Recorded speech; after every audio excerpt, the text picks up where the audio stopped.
शेवटचा दिवस आहे आणि काय घेऊन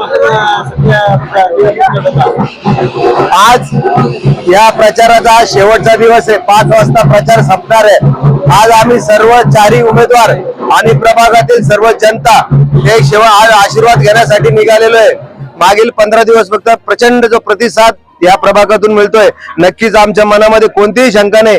4च्या 4 उमेदवार हे प्रचंड बहुमताने आम्हाला या प्रभागातील जनता विकास करण्याची संधी देईल आणि नक्कीच आणि मी आपल्या माध्यमातून सर्व जनतेस सांगू इच्छितो, आम्ही जो तुम्ही आमच्यावर विश्वास दाखवलेला आहे तो विश्वास ठेवताय, त्या कोणत्याही विश्वासाला तडा न जाता तुमच्या 24 घंटे अखंड असे आम्ही तुमचं कार्य करू व तुमची सेवा करू आणि आमच्यावर ठेवलेल्या विश्वासाबद्दल मी सर्व जनतेचं मनापासून धन्यवाद मानतो।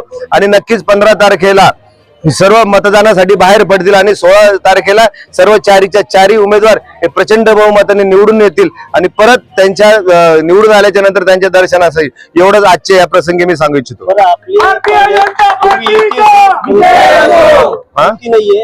पूर्वी युती आता युती नाहीये, याचा काही फटका बसेल पक्षाला? बिलकुल फटका बसणार नाहीये। हे भारतीय जनता पार्टीचे विचाराचे मतदार इथं आहे आणि मला असं वाटतं मी जनतेचं आव्हान करून कोणतीही फूटपाट न होता दुसरा हिरवा साफ इथं निवडून येऊ नये म्हणून सर्वांनी भारतीय जनता पार्टीच्या मागे उभं राहावं आणि विकासाला मतदान करावं आणि भगव्याला मतदान करावं, हेच मी सर्व जनतेस विनंती करतो।